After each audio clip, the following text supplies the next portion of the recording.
Guardians of the Galaxy is so above and beyond what it A, needed to be, and B, probably should have been. Hey, what's up? My name is John Bonjour. I am both a comic book artist and film enthusiast, which makes me the only person that you should listen to in the galaxy when doing an MCU rewatch to end all MCU rewatches. On the road to Avengers Doomsday, we are watching every MCU movie and possibly the shows still haven't decided in chronological order and assessing them as both individual pieces of art and chunks of a larger universe as a whole. Today we have made it to James Gunn's Guardians of the Galaxy, starring Chris Pratt, Zoe Saldana, Vin Diesel somehow, Bradley Cooper, who am I forgetting? The big guy, big one, big man. I do these just off the top of my head. Why do I do that? I could just look him up. Dave Bautista. Freaking Dave Bautista. So it stars all of those people. Guardians of the Galaxy is a movie that defined me as a child. This came out in 2014, I think. Another thing I should know. This movie came out in 2014. I was 13, and this movie truly defined me, and it defined my taste in music for a very long time. It still has a hold on me. All three of them do. It's a movie that had such a tremendous impact on the person that I became, and the personality that I had, and the way that I choose friends, and the way that I interact with friends. It had such a tremendous impact that I was a little bit scared to come back to it because I was worried that I wasn't gonna like it. There's been some of these that I come back to and I go, yeah, that's not as good as I remembered it being. And I was worried that the original Guardians of the Galaxy was gonna be one of those. James Gunn, I should have trusted him. I should have trusted him because he has not made a movie that I didn't enjoy. This is a movie that has such a strong hold on what it wants to be and the tone, the vibe, the energy that it wants to bring, the story that it wants to tell, the characters that it's interested in engaging with. This is a movie with such a stranglehold on what it is that it feels effortless. I am racking my brain, because this is technically a review, to think of things that I don't like about the Guardians of the Galaxy. The best I can come up with is that there's a few of the kind of silly, cheesy jokes that I'm not totally in love with from the Marvel movies. I really am not one of those guys that thinks the Marvel movies are too funny, too jokey. I don't think jokes are bad. I think bad jokes are bad. And there's a couple, maybe, in this movie that don't totally land for me, but man, the vast majority of them do. And they take a lot of swings at comedy, and they're all very funny, barring a few that don't totally land. There's also, because it came out in 2014, there's a couple of effects that don't look perfect. But again, when we're talking about a movie that has so many effects, I think it's okay to have a few that don't totally work.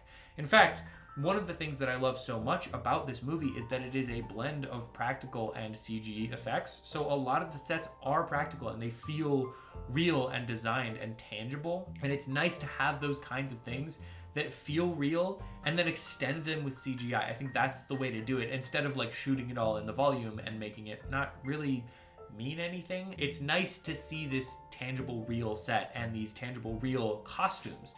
Man, the costume design in this movie is so good. The Ravager costumes, the other kind of planets costumes, the Nova Corps costumes, all of it works so well and feels so distinct from each other and itself on a technical level, and pretty much every other level, but on a technical level, on a set design, production design level. Guardians of the Galaxy is so above and beyond what it A, needed to be, and B, probably should have been. Like, this is a gamble of a movie, especially in the time that it came out. A space opera, superhero Marvel movie that has no connection to the other Marvel movies really is such a bold call and kind of makes no sense to do, which is why the movie works, I think. It is a ragtag feeling movie about this ragtag group of people. I legitimately can't think of another complaint.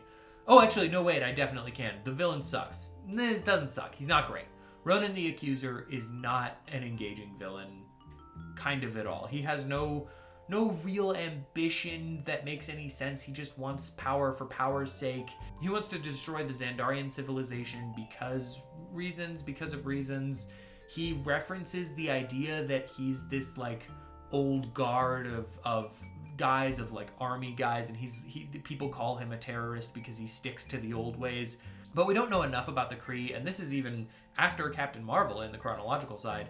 We don't know enough about the Kree to really see why he's that different outside of just he uses a hammer and not guns, I guess. I guess he feels like a ancient civilization warmonger, which is an interesting thing to have.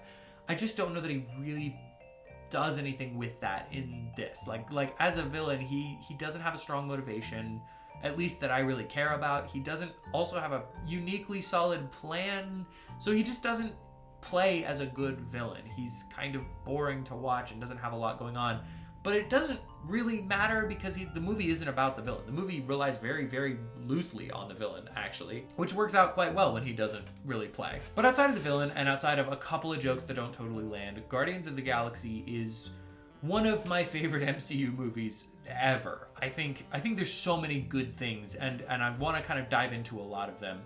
I talked about this in another video, but the music for this movie is so good, and I don't mean the soundtrack. The soundtrack is a given. I mean, that is an obviously exceptional piece of this movie. That's the thing that we were talking about, the group that I watched this with. I don't think that Star-Lord is a huge music guy in the comics, and I'm pretty sure that's an ad from Gunn, and that defines what these movies are. That defines the relationship that these movies have with the outside culture and with the characters themselves. It's such a cool thing to include in this movie. And I don't think that's from the comics, and if it is, I don't remember it, but I'm attributing it to Gunn because it feels very James Gunn. If nothing else, the music that is chosen is very James Gunn, and I think it's just awesome. It's just such a cool piece of this. But the score also is so good in this movie. It has this theme that feels a little bit like the Avengers theme, but in a sci-fi, more poppy, kind of otherworldly, alien feeling sound that I just can't get enough of. It's like running through my head. I was whistling it earlier. That is such a good theme, and it doesn't really come up in the next two movies, which is a shame. I think they bring it back a little bit in the third one. Maybe there's some of it in the second one. I'll keep an eye out for it.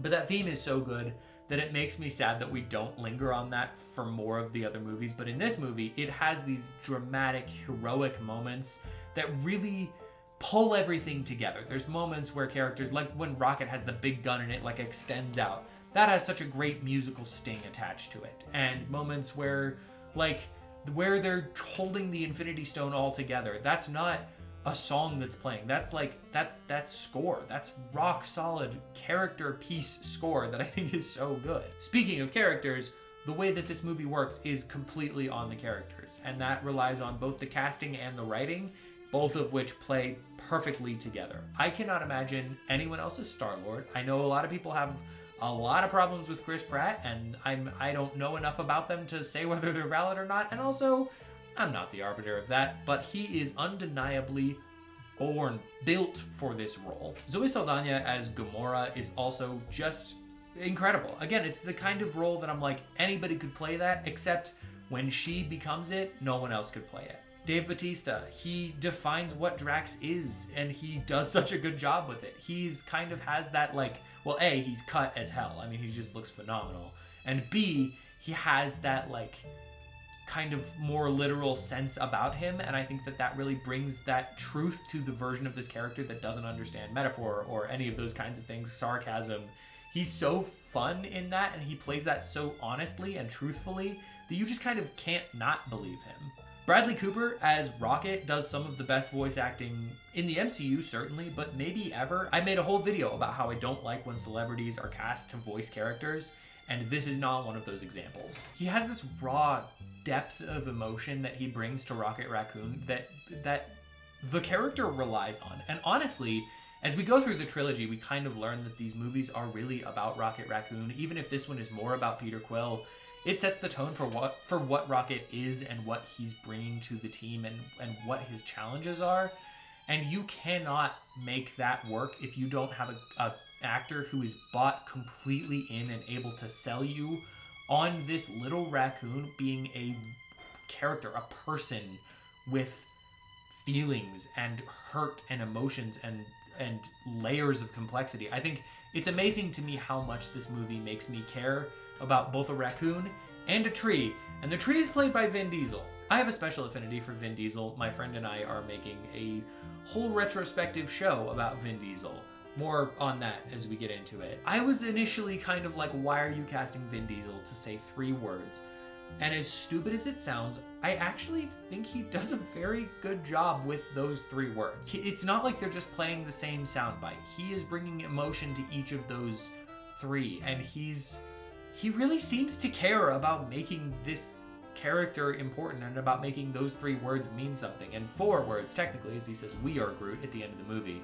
And that doesn't play without having you care about the character in the first place, and it's not just a physical performance. I think there is heart and emotion put into each delivery of "I am Groot." But the way that the characters interact, the way that the story develops them individually and as a team, means so much to the universe and to the characters and to this movie. I mean, it is a family movie, and I don't think that The Avengers is a family movie. To me, The Avengers is a fun team-up movie. Guardians of the Galaxy is a movie about a team. It's about a group of people that care so deeply for each other and learn to care so deeply for each other that they have no other choice but to become something else, but to travel together and vibe out. And I connect with that really deeply. The way that the characters interact with each other as people and as a family and as people that care so deeply about each other, even while giving each other shit all the time, that feels real. That feels, the fact that I can connect again, tree and raccoon and green lady and semi-green guy and regular person, the way that I can connect to those characters outside in my real life and make connections and feel like that is a genuine interaction that's being had, there's magic to this movie. Guardians of the Galaxy is just phenomenal. I mean, it's just one of the best superhero movies and one of the best movies. It's just so good. When we're talking about it as a universe, we saw the Collector in the end of Thor: The Dark World, and now we see him again. Benicio del Toro is just such a little freak. I love him, and that he's fun to see. This is our first time seeing Josh Brolin as Thanos. I'm relatively sure. I'm like 98% sure. Anyway, this is definitely our first time seeing the newly designed Thanos, and the Thanos that looks good and doesn't look like a little purple freak. I mean, he does, but in a way that is believable. And it's really cool to see his design. It's cool to see him kind of develop. I love that the Guardians movies develop his side of the world in a way that, like, initially when you hear about Guardians of the Galaxy and when we heard about Guardians of the Galaxy, it always kind of felt like, what are we doing? What's the point of this? Why does this have anything to do with anything in the universe when we should be focusing on Iron Man and Captain America and Thor and all the Avengers? Like, that's what really matters. Why are we going outside and doing this other team? But looking at it now, it really does so much groundwork to develop Thanos and to develop that side of the universe, the cosmic side, both outside of Thor and involving Thor. It's so interesting to see them kind of take the time to develop that character and to develop that world, and have Gamora and Nebula and the way that they interact with Thanos, the way that they both kind of want Thanos to die because they see that he is a horrible, horrible person. It really sets the tone for what Thanos is going forward in the universe. Outside of that, we see Howard the Duck. We're not going to see him ever again, maybe at the end of 2. I'm trying to remember. I want more Howard the Duck. It makes me so sad that we don't have any Howard the Duck. And Seth Green is such a good guy to voice Howard the Duck. It's like, why are we not doing that, Disney? You know, like, give me that. Just give me that. I have a long list of things that I would like to see from the Marvel Cinematic Universe, and maybe I'll make a video about that sometime. Howard the Duck is very high on that list. Giving him like a detective noir story would be so much fun, and also radically expensive, so just do it anyway for me. Do it for me, please. We see Cosmo for a second. We're gonna see her in the 3rd Guardians. That's kind of fun, kind of a neat little side character. There's a clear cohesion in the trilogy of Guardians movies. Gunn definitely did the legwork to figure out what this was gonna be. Like, the fact that we're setting up things about Rocket, and he makes mention of things that you're like, that's clearly going toward 3. And in the same way, like, Yondu talks about Quill's dad and how he's like kind of a dick, kind of a piece of shit. It's refreshing to see these movies not be so reactionary. A lot of superhero sequels and superhero movies in general can kind of do something and then that doesn't work, and so then the next one's like, so anyway, that actually wasn't true and now it's this and we're gonna try to be this now, and then the 3rd one comes in and it's like, okay, maybe this is where we're going. It's nice to see a trilogy of movies that are so clear in what they want to be and where they're going and what they want to tell and say and do. I love it. I just love it. It's just so nice to see. Guardians of the Galaxy, the original, is phenomenal. It is so much fun. It is hilarious. It's engaging. The characters have depth. You care about them on a personal, human, or, animal or non-human level. It is a movie that has so much fun in it and so much heart behind it that you cannot help but love it, even if the villain isn't great, even if the story, while interesting and good, doesn't necessarily have a lot to say outside of the team. The movie is really about the team and it's about the characters, and that is what makes this movie work. It's one of my favorite movies ever. I just had an absolute blast with it. If you've seen the movie and watched it recently for this review series or for just getting ready for Doomsday, what did you think of Guardians of the Galaxy as you revisited it? Or what are your original thoughts if you haven't revisited it? And if not, what's wrong with you? Sorry, no, that's aggressive. If not, what was your favorite childhood game? Let me know in the comments below. Thank you so much for watching this video and Thank you so much for watching this video and checking out my channel. If you'd like to hear more of my thoughts on movies, comics, TV shows, or really specifically the MCU movies, hit the like button and the subscribe, and comment down below which one you're excited for. Don't forget to watch the review series, or do none of those things because I simply am not your dad.